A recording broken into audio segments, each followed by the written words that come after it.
E o pensamento é o fundamento. Eu ganho o mundo sem sair do lugar. Esse é o trecho da música para o meu convidado de hoje. Pensamento Cidade Negra.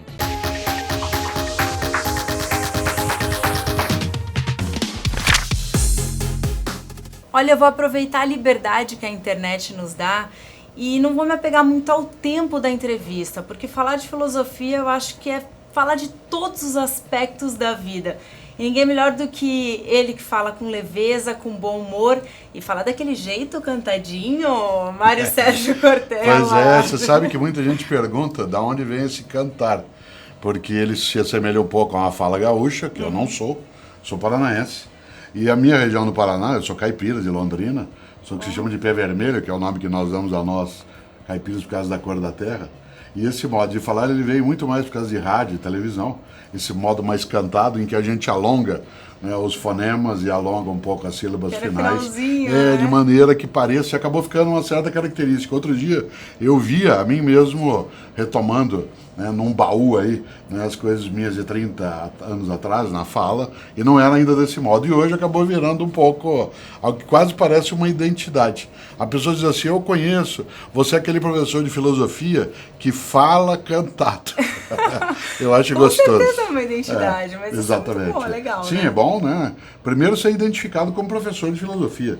Afinal de contas, até alguns anos no nosso país, a atividade da filosofia era considerada próxima à vadiagem.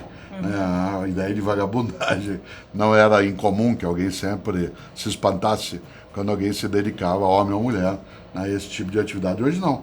Né? Houve até uma certa situação curiosa, que é filósofos ou filósofos se tornarem mais pops. As pessoas pedirem para tirar uma foto, eventualmente um autógrafo, é algo que às vezes eu brinco, espanta. Você é uma das pessoas que dissemina, acho que é o que mais dissemina a filosofia. Eu sou o mais idoso, né, desses que estão nesse circuito. Você, lá atrás, você previa isso? Você não, queria de maneira isso? alguma. Queria sim, porque eu sou alguém que lida com a docência, eu sou professor há 44 anos, e a docência é uma forma de comunicação. Como eu sempre atuei também em rádio e TV, a noção da sala de aula como sendo expandida, e o mundo digital o trouxe, né, com a grande significação, permitia que eu pudesse ter uma audiência que fosse mais expressiva.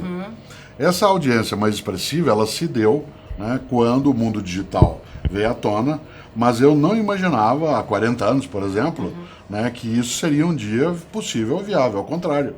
E se você observa, pessoas hoje que, no campo da filosofia, são capazes de se comunicarem em grandes modos de mídia, isto é, dentro das redes sociais, dentro do campo, né, daquilo que é o mundo digital, é curioso porque são pessoas até com mais idade. E uma parcela significativa do nosso público tem menos de 18 anos. E eu sei porque quando a gente levanta um pouco o perfil nas redes sociais nas quais eu tenho alguma presença, qual é a faixa etária, pega-se uma faixa etária muito significativa, né? Digamos por volta de 25% a 30% de pessoas com menos de 18 anos, o que é um indicador, né, de que aquilo que se desejava, mas que não se tinha nenhuma ferramenta para fazê-lo, que era tirar as paredes. Você acredita que as pessoas buscam mais a filosofia por achar que, conhecendo a si mesmo, você acha mais a solução dos seus problemas? A gente tem várias questões envolvidas no mesmo tópico. O primeiro deles, a gente precisa cuidado para não banalizar a filosofia, especialmente nós, que fazemos a divulgação. Torná-la simples, de maneira alguma, pode significar torná-la simplória, banal, né? Algo que seria superficial. Afinal de contas, como disse um dia um grande professor que já faleceu, o Luiz Roberto Salinas Fortes, ele dizia, não é que para filosofar basta começar a delirar. Você vai delirando e a filosofia se constrói. Ao contrário, a filosofia é uma dedicação sistemática, metódica, organizada, estruturada em relação ao pensamento, em relação àquilo que nos angustia, não como faz a psicanálise e a psicologia, nem como faz a área da pedagogia, né, nem como examina a sociologia ou a antropologia, mas olhando também, como você lembrou, para o nosso lado interno, o autoconhecimento, que pode ser expresso naquela que é a mais conhecida frase de Sócrates, que é algo que ele repetia, não era uma autoria original dele, mas que ele dizia sempre e o levou a ser conhecido, que era, conhece-te a ti mesmo. Isto é, olhar, refletir, pensar para não ter uma vida automática, robótica, uma vida que seja servil, uma ideia de uma existência que tenha consciência. Aí eu volto à tua questão. Parte dos jovens hoje está com um certo esgotamento em relação ao mundo do contato e da tecnologia. Nos falta alguma serenidade. De vez em quando, a gente quer ficar quieto. Nós estamos vivendo muito em voz alta. Isso viver demais em voz alta é um momento que cansa. Quando você vai para uma balada, que você sai 4, 5 horas da manhã, a hora que você sai fora do espaço em que você estava, aquele ruído continua na tua cabeça, continua te perturbando. E tem uma hora que, mesmo que você esteja muito bem acompanhado ou acompanhado, que você diz assim, eu quero ficar quieto. E aí você senta, nem que seja uma praça, um lugar aprazível, até dentro do teu quarto, ou algum lugar que você possa repousar, né, e amainar, serenar um pouco essa turbulência do cotidiano. Pois bem, algumas pessoas encontram na filosofia uma certa maneira de acalmar, não de conformar, mas de acalmar essa turbulência do dia a dia e começar a pensar em coisas que também têm importância. Não são só elas que têm, mas elas também têm. Por exemplo, por que as coisas são como são? Por que eu estou nessa rota? Qual é a origem do mal? Por que nós somos finitos? Para que existimos para depois deixarmos de sê-lo? Será que essa ideia de amizade que temos, em que a gente chama todo mundo de amigo, ela não é superficial? Essas perguntas, que em tese pareceriam um pouco práticas, elas mexem muito com a nossa capacidade de construir a nossa própria identidade. E nesse sentido, há sim uma parte dos jovens hoje que busca isso. Dos meus 38 livros que fiz até hoje, né, tem 2 ou 3 deles que têm uma presença muito forte com jovens ou crianças que querem se perguntar coisas, querem refletir. E a tarefa, né, do professor de filosofia, ou de quem com ela lida, auxiliar isso. Não de dizer faça isso, e nunca dizer pense isso, mas dizer pense nisso, pense nisso. Pense nisso é diferente de dizer pense isso, porque pense isso é uma determinação, pense nisso é um convite, né, à reflexão. Você acha que o momento tem sido mais procurado esse tipo de reflexão, de pensamento, do que antigamente, por exemplo? Mas agora, nos últimos 30 anos. Menos do que, por exemplo, em alguns momentos anteriores da história do Ocidente, em que nós não tínhamos tantos atrativos externos a nós. Isto é, numa sociedade em que não havia tanta demanda externa de chamamento, né, em que você ficava mais recolhido, às vezes, ao teu território doméstico, as cidades eram menores, a gente não tinha tanta agenda, né, para as coisas. A dedicação, a leitura, a reflexão, a música, ela era um pouco mais intensa. Evidentemente que há um tempo também em que o número de pessoas que tinha acesso a esse mundo da literatura, né, da cultura letrada, era menor. No momento em que nós temos hoje, nos últimos 30 anos, uma disponibilização tecnológica que oferece pontes para várias formas de existir no mundo, há uma certa forma de incômodo também, que é fazer com que as pessoas se preocupem com algo que é a necessidade de olhar a vida enquanto ela passa, para não olhá-la depois que ela já passou. Isto é, prestar atenção também no momento, mas não perder a perspectiva da história de cada um e cada uma. Uma frase que diz cada vez mais é: a vida está passando muito rápida. Claro, é verdade. Nós temos uma aceleração, né, de convivências e compromissos. E nos falta, e a filosofia, vez ou outra, pode oferecer, né, algumas perturbações positivas, nos falta momentos em que a gente comece a pensar a razão daquilo que se faz, em vez de apenas se fazer. Né? Isto é, uma existência, como eu dizia há pouco, que não seja banal, fútil, que você vai vivendo, né? E um dia cante como Chico Buarque: vida, minha vida, olha o que é que eu fiz. Né? É preciso fazer a observação, né? E a filosofia pode colaborar. Não é a única coisa que faz isso, ela não é boa sempre. Muita gente acha que a filosofia é boa por si mesma, não é. O nazismo tinha seus filósofos, as ditaduras têm os seus filósofos. Hoje em dia, uma situação que a filosofia pode não ser boa. Em que você entende a filosofia como sendo uma norma de conduta exclusiva, em que se diga este pensamento deste autor ou desta linha é o único pensamento que tem validade e o restante é descartável. Isto é, o exclusivismo temático. Isso é negativo. Mas acho que não só na filosofia, tudo que é... Sim, mas na filosofia isso é mais usual por conta do encantamento que ela tem de se aproximar da ideia de verdade. A filosofia também pode ser negativa como apresentação quando ela deixa de localizar historicamente aquele pensamento tal como ele foi produzido. Por exemplo, quando Aristóteles diz, né, na sua obra sobre ética, que se a gente observa a natureza, nós veremos que sempre o macho tem o domínio sobre a fêmea. Eu não posso olhar de agora e dizer, mas esse Aristóteles é um machista, né? Ele é alguém que tem que ser colocado fora. Ao contrário, eu tenho que olhá-lo lá no século, né, IV a.C., Não naquela tem passagens sociedade. assim na Bíblia também, Sim, por exemplo, que qualquer a gente lugar. tem que trazer para o tempo de hoje, né? Sim, se você olha, um dos mandamentos da lei mosaica, que a comunidade judaica legou, né, por intermédio da sua religião, um dos 10 mandamentos, né, alguns lugares é o 9º, outros é o 10º, ele diz não cobiçar a mulher do próximo na versão atual. Mas na versão original, isto é, no modo como ele foi escrito, né, há pelo menos, né, 2.500 anos, ele está escrito não cobiçar o boi, a terra e a mulher do próximo. Porque o mandamento, naquele momento, se refere à propriedade e não à fidelidade. Depois ele vai sendo transmutado. Se a gente não olha as coisas no tempo em que elas nascem, a gente já as compreende mal. Quando eu digo isso, eu não quero dizer que então vale qualquer coisa. Eu quero dizer que as coisas valem no tempo em que elas vêm à tona, com aquela perspectiva. Nesse sentido, a filosofia também. Né? A filosofia também tem as suas artimanhas de captura.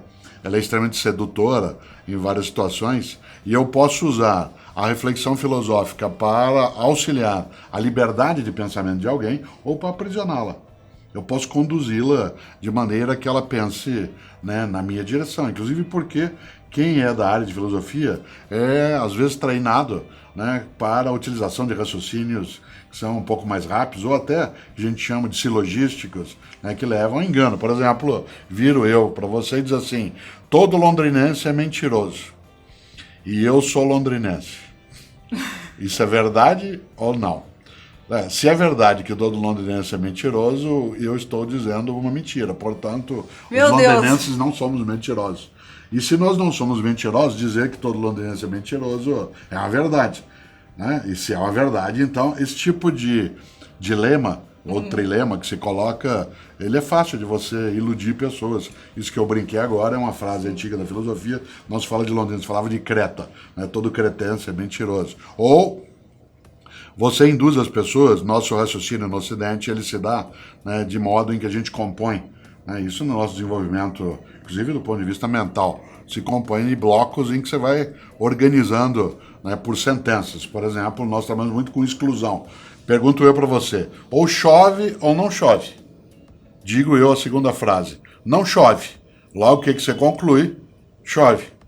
Né? Olha só, ou chove ou não chove. Não chove, logo... Você diz chove, e não é verdade, se não chove, não chove. No entanto, você é induzida. Falar, sol, isso, você é induzida a uma reflexão que pode ser perturbadora. Então, toda ferramenta mental, ela pode servir para capturar alguém de maneira a aprisioná-lo, né, ou pode servir para que ele use aquilo, né, como um instrumento de autonomia, de emancipação. Sabendo de tudo isso, qual é o momento que isso te preocupa, numa forma prática? Porque você acabou de falar qual é o momento que isso te preocupa, mas numa forma prática do dia a dia das pessoas. Na verdade, eu também, enquanto você estava falando, eu pensei na seguinte situação, da liberdade que a pessoa tem de pegar um livro, ler, e a questão da interpretação. A interpretação sempre ela acontecerá, né? Como qualquer pessoa que leia ou que escreva, sabe que escuta, tudo é lido. Leonardo Boff, grande catarinense lá de Concórdia, diz sempre que um ponto de vista é visto a partir de um ponto. Né? Você aprecia melhor algo a partir do ponto de vista que você está, né? Aquela antiga frase, né? Quem toma um tapa nunca esquece, quem deu às vezes esquece. Né? Os pontos de vista ali, eles são muito variáveis. Não dá para dizer que é uma interpretação exclusiva unívoca de uma frase, de um texto. Mário Quintana, esse sim, um gaúcho, nascido em Alegrete, Mário Quintana dizia, ele sempre tinha uma preocupação que eu gosto demais, né? Eu sempre acho que quando o leitor tem de perguntar ao autor o que ele quis dizer com isso, um dos dois é burro, né? Olha só, Quando o leitor, dizia Mário Quintana, tem de perguntar ao autor o que ele quis dizer com isso, um dos dois é burro. Eu, como Mário Quintana, me preocupo com isso e sempre acho que sou eu que sou burro, como comunicador, como escritor. Se eu comunico algo e a pessoa não compreende, eu fui frágil naquilo que desejei.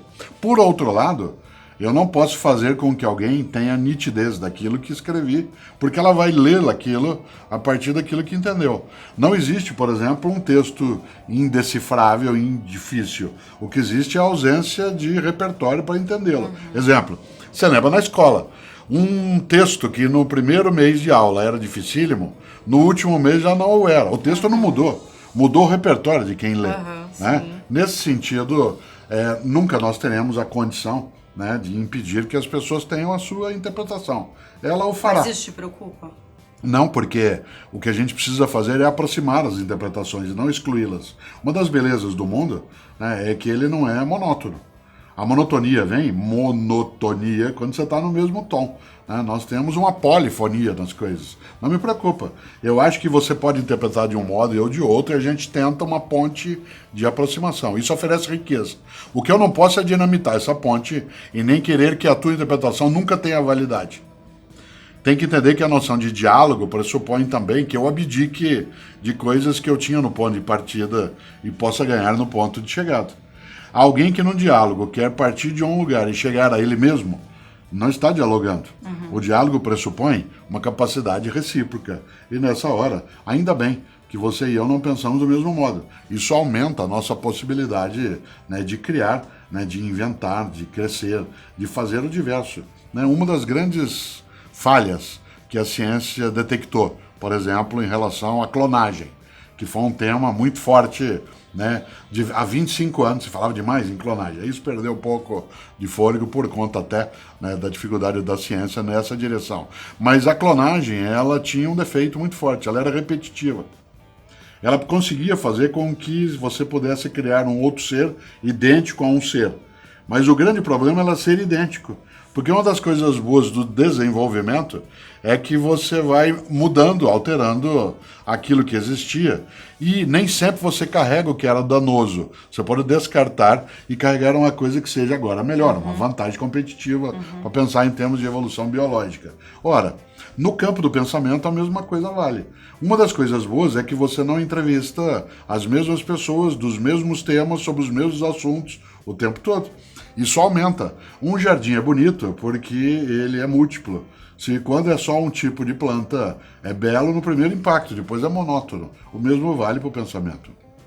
Você acha que as pessoas complicam as coisas? Várias vezes. E né? por quê? Porque uma das formas de você ter a complicação como resultado é a ausência de explicação no ponto de partida.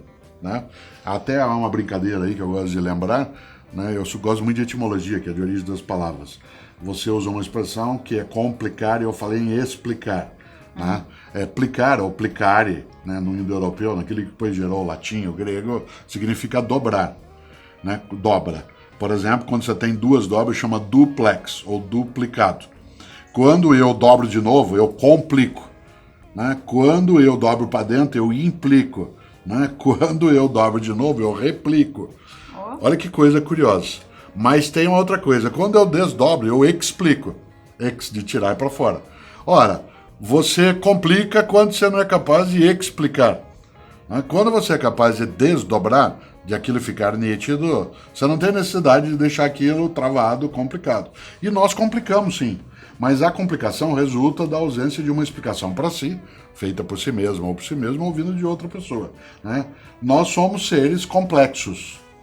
Né? E nós não podemos, de maneira alguma, esquecer que se de um lado isso perturba o nosso cotidiano, de por outro lado também nos oferece uma riqueza imensa, né, de capacidades. Né? Nós somos inquietações.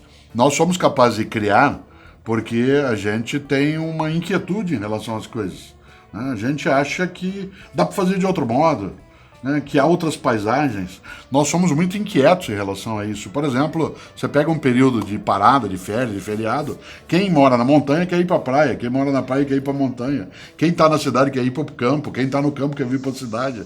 Né? Esse tipo de perturbação, ela faz com que a gente seja capaz de complicar né, com a intenção de criar um passo que seja mais positivo. É claro que a complicação, ela não é positiva só, né, nessa linha que eu coloco, ela também tem um elemento de negatividade quando ela trava nossa condição de entendimento, né, de autoentendimento e de entendimento, né, com as outras pessoas. Mas, sim, é preciso explicar, né, para que a gente não fique só complicando. Até a questão de você perceber isso e colocar um limite para que não seja só complicado, Sim. porque você deixa até de curtir, né?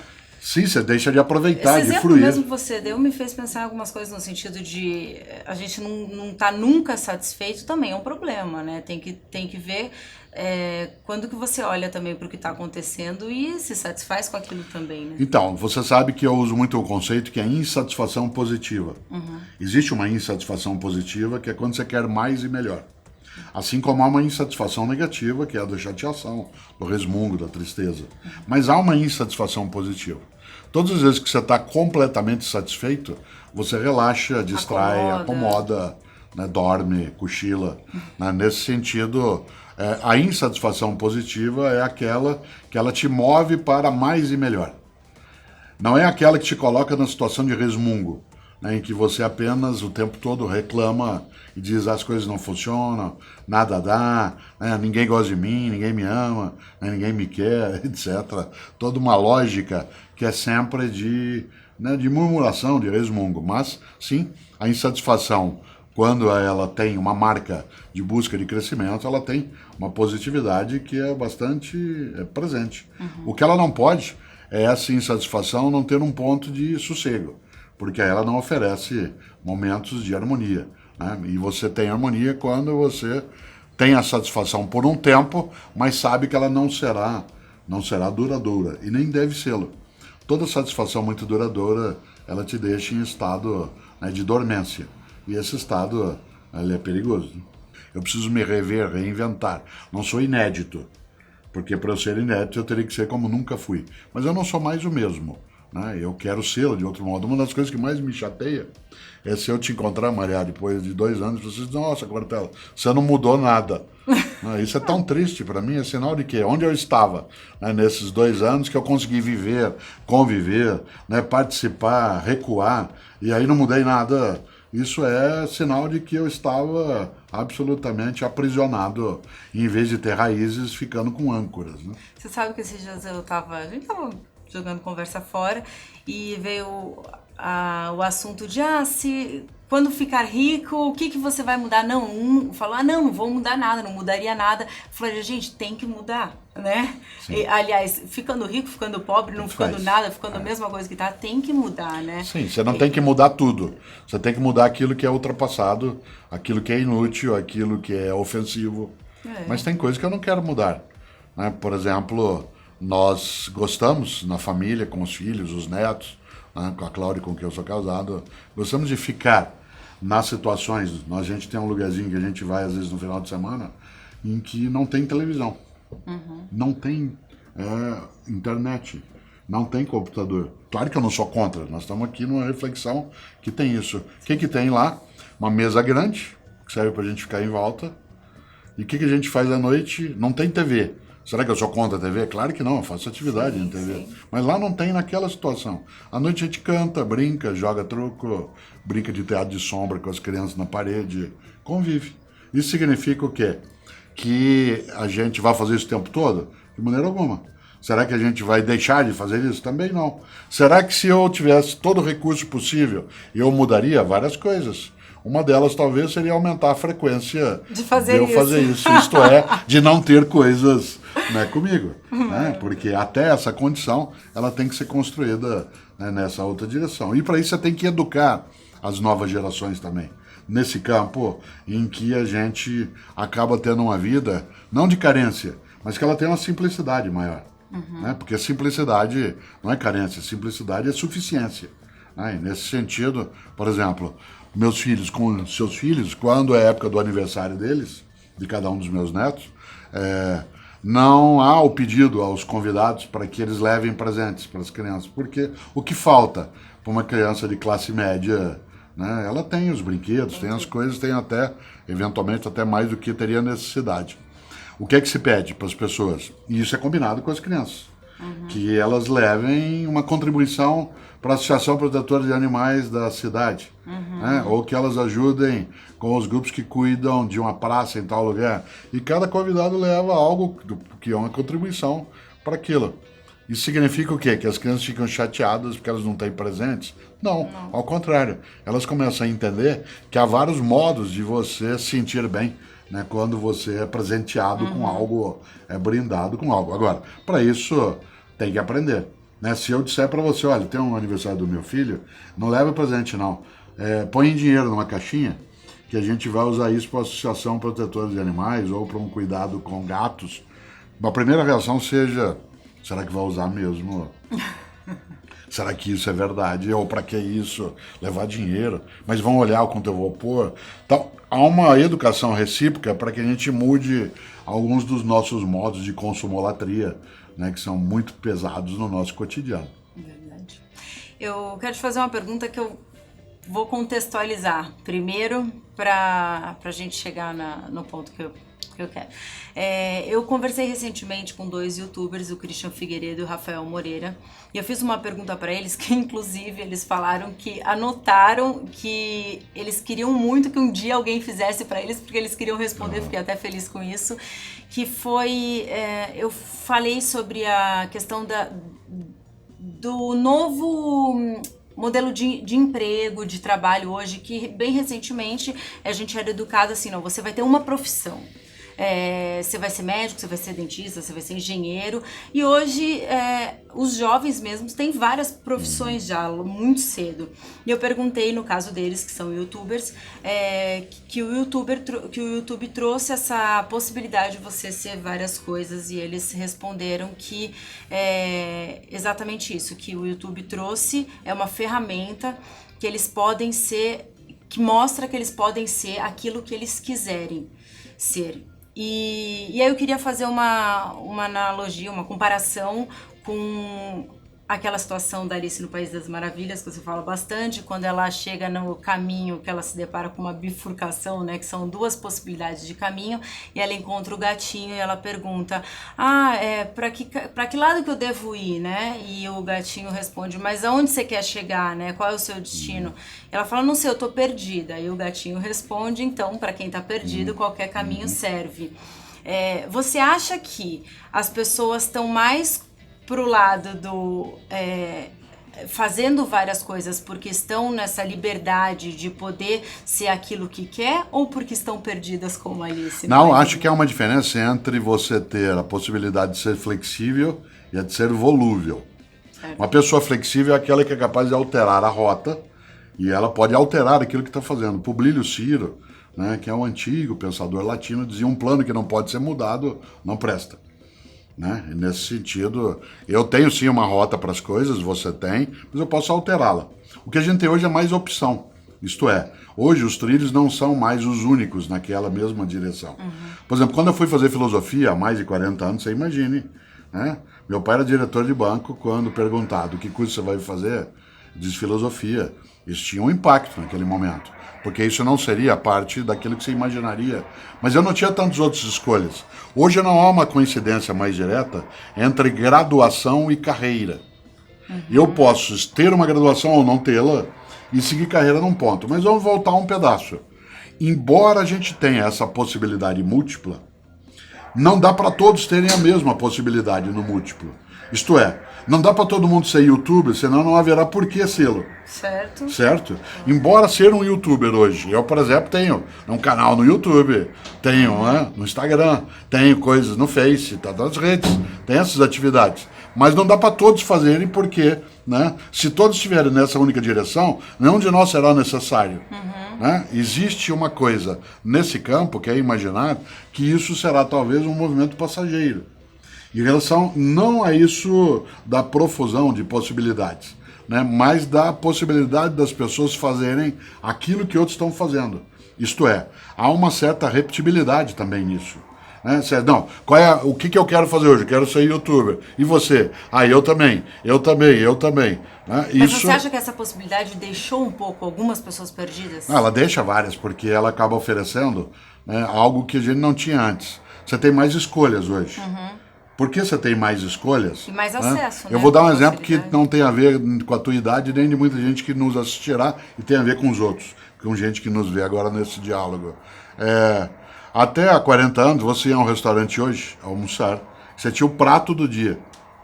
Certo. Prato do dia. Então, numa cidade como São Paulo, que é a cidade que eu moro, na segunda era virada paulista, né? Na terça era macarrão com frango, na quarta era feijoada, na quinta, né, você tinha bife a rolê e na sexta pescada com purê, certo? Prato do dia. Você não chegava no restaurante e perguntava o que tem para comer, porque havia o prato do dia. Hoje nós temos o self-service. Qual é o prato do dia? Todos. Como é que eu escolho? Tem que ter critério. Gente que não tem critério não consegue comer comida self-service, porque ela mistura. Ela pega um pouco de uma salada com outra coisa, na hora de pegar prato quente, ela põe um pedaço de peixe com um pedaço de carne, com um pedaço, né, de batata, ainda joga estrogonofe e põe batata põe batata palha em cima. Claro que self-service é uma coisa inteligente, desde que eu tenha critério. Volta à tua questão no ponto de partida. Será que nós temos gente hoje mais confusa pelo excesso de caminhos? Vários. Mas será que isso é melhor do que era antes, quando não havia escolha? Sem dúvida. Porque antes não é que eu não tinha gente confusa, eu não tinha a possibilidade de mudar a escolha. Agora é que eu preciso ter mais critério. Antes o critério não aparecia como necessário, não porque eu já os tinha, mas porque eu não tinha outro caminho. Ou era essa rota, ou era essa, ou era essa. Agora não. Agora eu tenho que fazer escolhas. Por isso que a formação de critérios de decisão, ela é um componente forte para a formação de pessoas nos tempos atuais.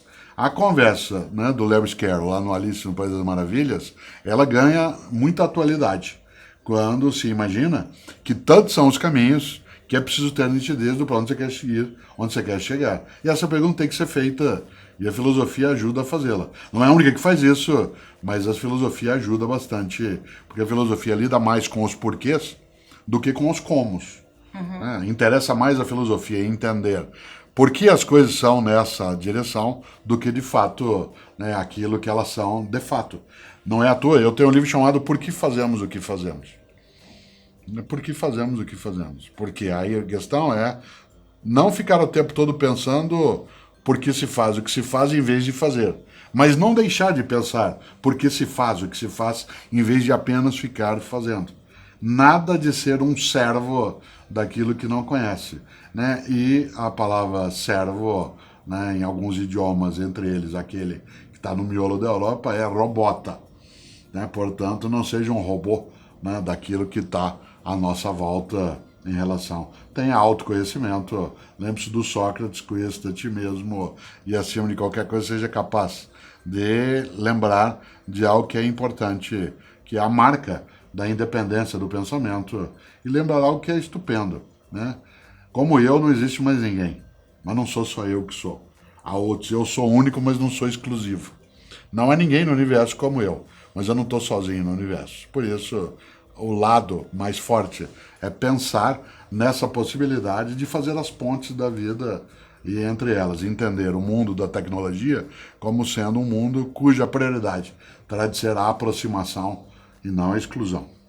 Uma coisa que eu penso muito, eu falei, não, preciso falar sobre isso com ele, é muito fomentada a questão do empreendedorismo hoje, em vídeos no YouTube, em palestras, em várias situações, né? As pessoas incentivam a questão de empreender. Mas às vezes eu penso muito sobre isso. Não é todo mundo que está preparado para empreender. Não, não é nem preparado. Ninguém está preparado já do ponto de partida para sê-lo. É preciso, para ser um empreendedor, estar preparado. Não é todo mundo que tem disposição para fazê-lo. Exatamente. Né? Porque há pessoas que desejam uma outra rota e elas procuram essa rota. No entanto, hoje o empreendedorismo ele é muito importante porque a gente alterou o modo da nossa economia também. A gente tem um novo mundo de negócios, de modos de presença, né, de oferimento de rendimento. Portanto, empreender hoje é algo que, inclusive, eleva a capacidade econômica, né, de uma sociedade. É que algumas pessoas entendem, né, o empreendedorismo como sendo a resposta para uma pergunta que é muito perigosa, que é aquela que você levantou quando falou, né, o que é que eu quero fazer e onde eu quero chegar. Essa é uma pergunta prévia. Mas tem um outro polo. Pessoas acham que o empreendedorismo responde para ele a questão de eu quero fazer só o que eu gosto. E por isso eu vou procurar só o que eu gosto. Eu costumo dizer que, claro que eu quero fazer só o que eu gosto. Só um imbecil gostaria de fazer o que não gosta. Mas para fazer o que se gosta, é preciso fazer várias vezes coisas que não se gosta. Um atleta necessita de treinamento, necessita de restrição alimentar, necessita de excesso alimentar em algumas coisas.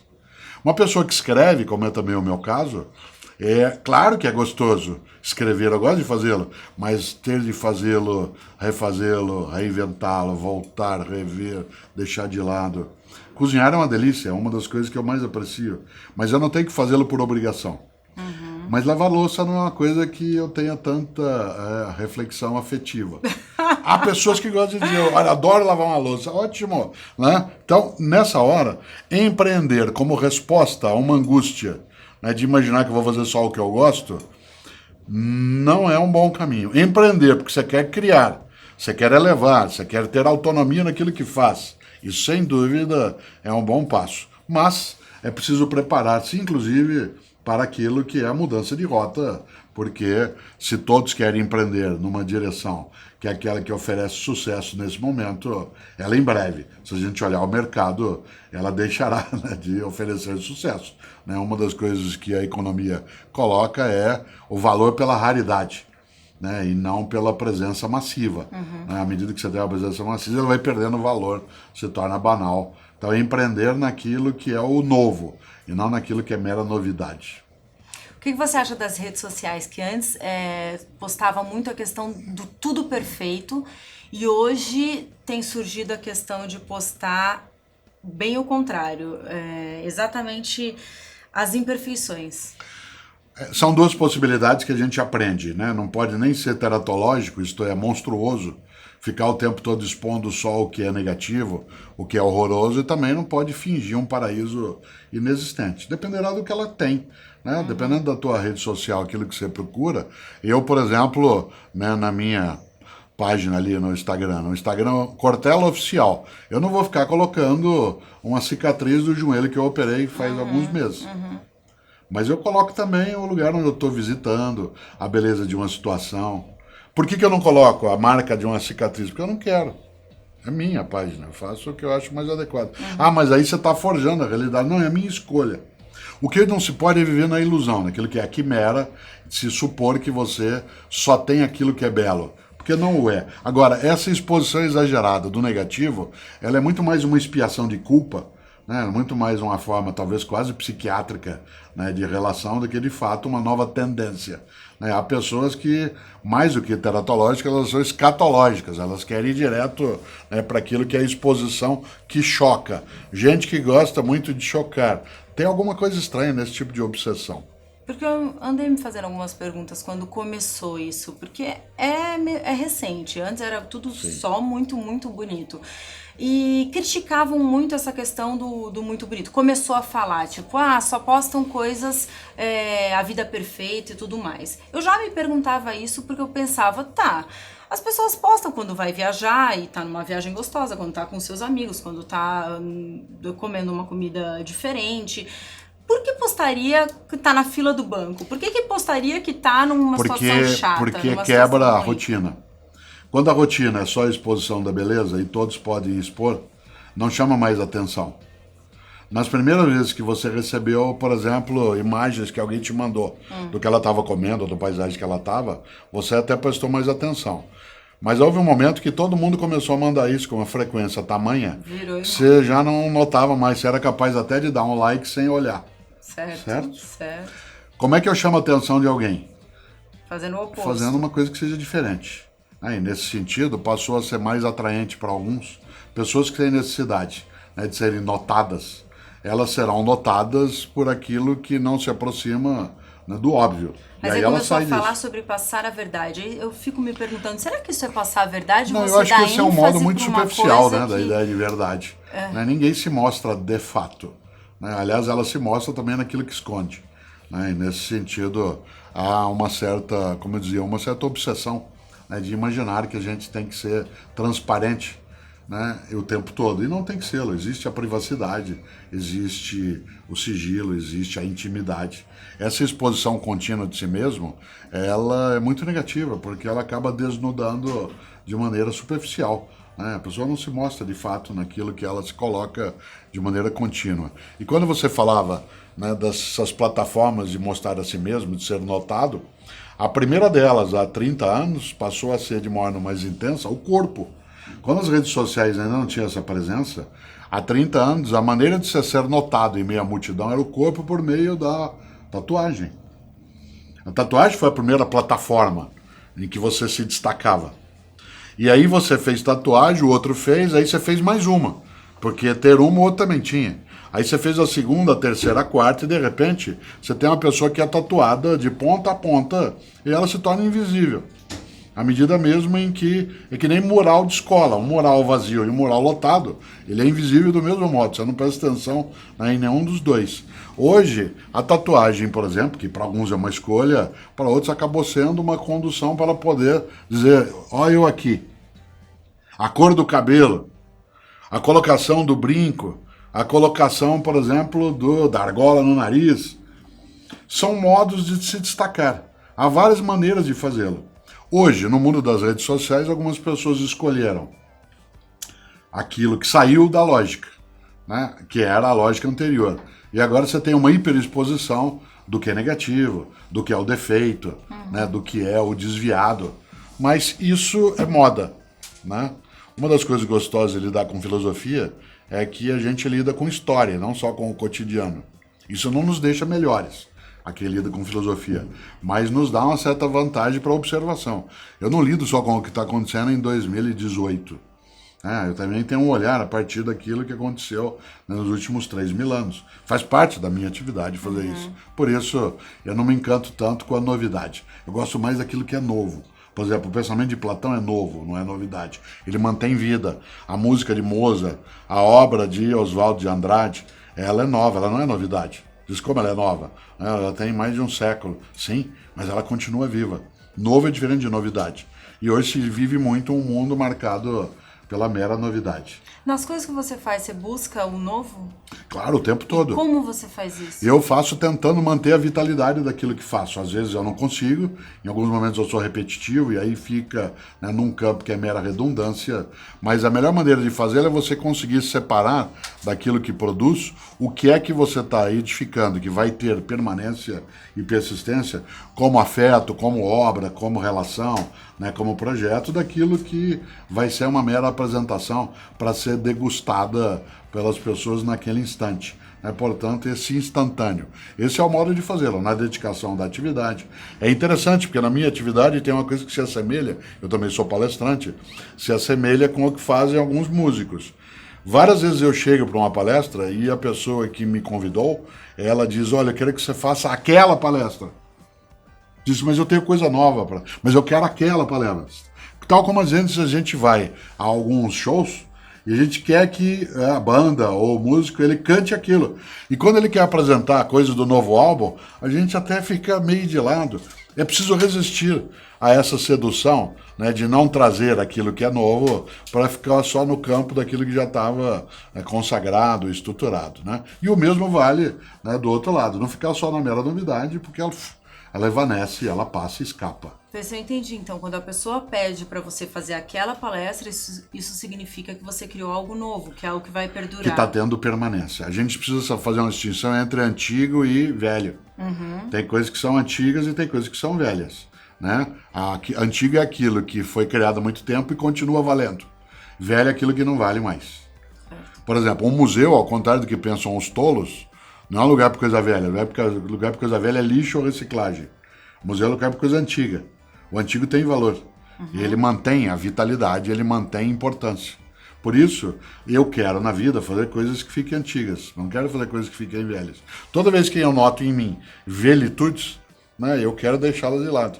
É difícil, para isso eu preciso prestar atenção em quem fala comigo convive, diga isso aí, você está ficando velho. Não é que eu estou com mais idade, porque eu posso ser alguém que tenha mais idade e não fique velho, fique só idoso. Idoso, e não velho. Certo. E não velho. Da outra marca. Há coisas que a gente tem presença hoje, que foram produzidas, construídas há 1000 anos, 500 anos, 100 anos, e que mantêm a sua vitalidade. Aliás, só para lembrar, a banda de rock mais importante da história, Rolling Stones, vai fazer em 2018 56 anos. Os 2 líderes da banda têm 74 anos de idade. O baterista da banda tem 78, certo? Você iria assistir a um show de rock em que os músicos têm mais idade que o teu avô? Sim. Claro, se eles forem capazes de terem um espírito que está na principal música deles. I Can't Get No Satisfaction. Sim. Certo? E, portanto, é uma banda que é antiga. Só para você ter uma comparação, os Beatles duraram 9 anos. Os Rolling Stones em 2018 fazem 56, certo? E onde eles forem lota, ginásio, estádio, teatro, praia. Agora vem uma novidade boa para você pensar. Eles colocaram 2.000 pessoas. 2 milhões de humanos na Copacabana, né, no ano de 2013. Só uma pessoa pôs mais gente do que eles em Copacabana. O Papa. Você já imaginou? No século XXI, de um lado, Rolling Stones fazem isso, de outro lado, um líder religioso, seja de qual religião for. É alguma coisa para pensar além da superfície.